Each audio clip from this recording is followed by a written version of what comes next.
안녕하십니까, 박훈탁TV입니다. 오늘 방송은 우크라이나가 나토의 기본 회원, 디폴트 멤버가 되면 미국이 유럽과 동아시아에서 러시아와 중국과 동시에 싸워야 한다는 위험한 시나리오를 소개해 드리겠습니다. 방송 전에 한 말씀 드리겠습니다. 제가 여러분들 잘 아시다시피 굉장히 힘들고 어렵습니다. 여기 후원 계좌 있습니다. 저 좀 많이 좀 도와주시기 간곡하게 부탁드리겠습니다. 저 좀 도와주십시오. 나토가 지난 수요일 루마니아 부카레스트에서 열린 동맹국 외교장관 회담에서 우크라이나의 궁극적인 나토 가입을 강조했는데 바로 이것이 러시아의 우크라이나 침공을 초래한 직접적인 원인입니다. 부카레스트는 2008년 나토가 처음 우크라이나의 나토 가입을 약속한 장소인데 그때 미국 관료들은 우크라이나의 나토 가입이 그 지역에서 전쟁을 촉발할 것임을 인정했습니다. 우리는 2008년 정상회담에서 그 결정을 내렸다고 나토 사무총장 젠스 스톨텐버그가 화요일 말했습니다. 나는 거기에 수상으로서 노르웨이를 대표하고 있었다. 나는 그 결정을 아주 잘 기억한다. 우리는 그 결정을 지지한다. 나토의 문은 열려있다. 화요일 공동성명에서 미 국무장관 앤서니 블링컨을 포함한 나토 외교장관들이 2008년 부카레스트 정상회담에서 만들어진 결정을 재확인한다고 말했습니다. 2008년 당시 러시아 대사였고 CIA 국장을 지낸 윌리엄 번스는 2008년 외교문서에서 조지아뿐만이 아니라 우크라이나의 나토 가입을 약속하는 것은 러시아의 말초신경을 건드리는 것이고 모스크바의 심각한 안보 염려를 초래할 것이라고 썼습니다. 번스는 러시아가 포위감을 느낄 뿐만이 아니라 그곳에서 러시아의 영향력을 줄이려는 노력이 러시아의 안보 이해에 심각한 영향을 미치는 예측할 수 없고 통제할 수 없는 결과를 초래할 것을 두려워한다고 썼습니다. 번스는 위킬릭스가 공개한 이 외교문서에서 러시아가 특히 우크라이나를 염려한다고 썼습니다. 전문가들은 대부분 러시아 인종 공동체는 나토 가입에 반대하기 때문에 특히 나토 회원국 지위를 둘러싸고 우크라이나에서 강력한 분열이 폭력을 통한 심각한 분열, 최악의 경우 내전으로 이어질 수 있음을 러시아가 염려한다고 말한다. 이러한 궁극적인 상황에서 러시아는 개입 여부를 결정해야 하는데 러시아는 이러한 상황에 직면하기 원치 않는다고 번스가 썼습니다. 우크라이나를 나토 회원국으로 받아들이겠다는 약속이 당장 내전으로 이어지지는 않았으나 2014년 미국이 지원한 마이단 혁명이 빅토르 야누코비치 대통령을 축출하자 결국 내전이 터지고 말았습니다. 동쪽 돈바스 지역의 분리주의자들은 쿠데타 이후 들어선 친유럽, 친미국 정부의 반기를 들고 독립을 선언했습니다.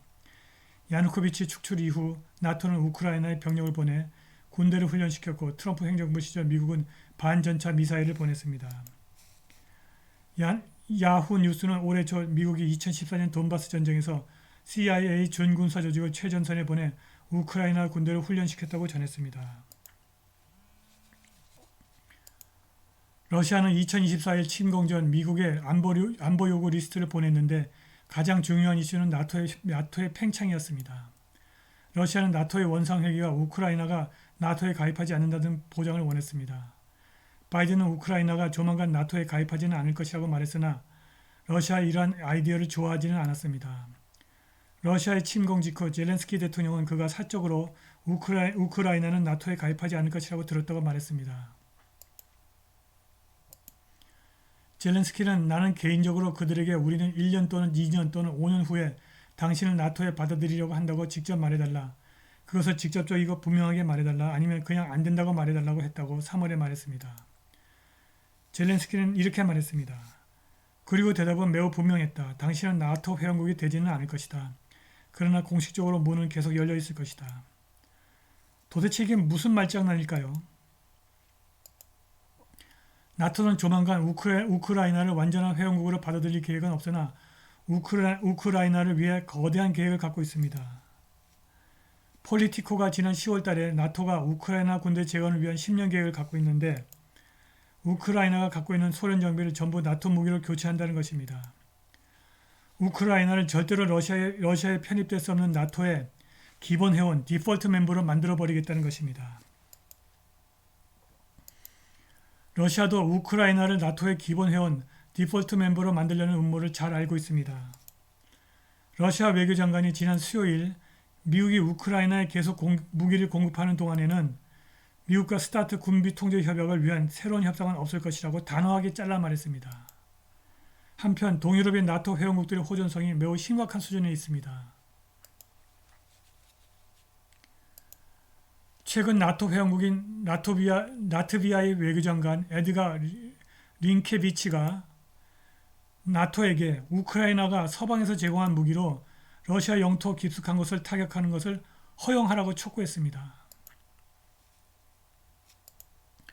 이 최고위 외교관은 화요일 부카레스트에서 열린 나토 외교장관 회담에서 블룸버그와 인터뷰를 했는데 모스크바가 우크라이나의 결정적으로 중요한 인프라 구조를 공격하려고 미사일을 발사한 원점을 타격해야 한다고 주장했습니다.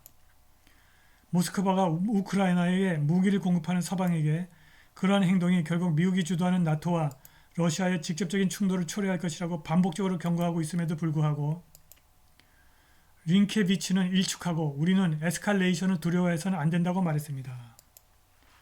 라트비아는 다른 발트 3국과 함께 러시아와 우크라이나의 갈등 와중에 가장 요란하게 키이우를 지원하는 국가들 중 하나입니다. 지난 주말 링케비치가 리투아니아, 에스토니아, 핀란드, 스웨덴, 노르웨이 그리고 아이슬란드 최고위 관료들과 함께 우크라이나에 가서 젤렌스키를 방문했습니다. 동유럽의 호전성은 그들의 높은 총요소 생산성으로 볼 때 가공할 만한 것입니다. 전쟁의 핵심은 물류이고 물류의 핵심은 시스템 효율입니다. 총요소 생산성은 노동과 자본의 투입이 증가하지 않아도 사회경제 시스템에서 발생하는 생산성으로서 시스템의 효율을 측정하는 미시지표입니다. 2019년 미국의 총요소 생산성은 1.686%, 러시아는 무려 3.138%였습니다. 영국, 프랑스, 이태리, 독일의 총요소 생산성은 마이너스였습니다. 중국의 총요소 생산성은 마이너스 3.329%였습니다. 그런데 라트비아의 총요소 생산성은 4.383%이고 리투아니아의 총요소 생산성은 3.928%, 에스토니아의 총요소 생산성은 무려 6.446%입니다. 한편 러시아는 중국과 함께 미국에 맞서고 있습니다. 2021년 8월 러시아와 중국은 중국에서 5일간 합동 군사훈련을 했고 2022년 11월 30일 러시아와 중국의 전략 폭격기들이 서태평양을 순찰해서 양국의 긴밀한 군사협력을 과시했습니다. 러시아 국방성은 러시아 폭격기 Tu-95와 중국의 H-6K 폭격기가 동해와 동중국해 상공을 8시간 비행했다고 발표했습니다. 이 훈련의 일환으로 러시아 폭격기가 최초로 중국에 착륙했고 중국 폭격기가 러시아 공군기지로 날아갔습니다.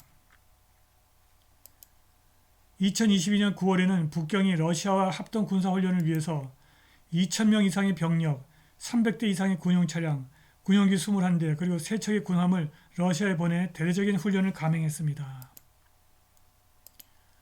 중국이 처음으로 육해공 3군을 러시아와 단 한 개 훈련을 위해 동원한 것입니다. 모스크바와 북경의 군사협력은 2월 24일 푸틴의 우크라이나 침공 이후 더욱더 강력해지고 있습니다. 중국은 러시아와 제한 없는 우정을 약속했습니다. 모스크바에 대한 비난과 제재를 모두 일축했습니다. 한편 러시아는 낸시 펠로시의 대만 방문을 극렬하게 비난하고 미국과의 갈등에서 중국을 강력하게 지지했습니다. 화요일 한 편지에서 시진핑은 에너지 분야에서도 러시아와 더 가까운 파트너십을 형성할 것이라고 말했습니다. 우크라이나가 나토의 기본 회원 디폴트 멤버가 되면 미국은 유럽과 동아시아에서 러시아와 중국과 동시에 싸우게 될 것입니다. 오늘 방송은 여기까지입니다. 감사합니다.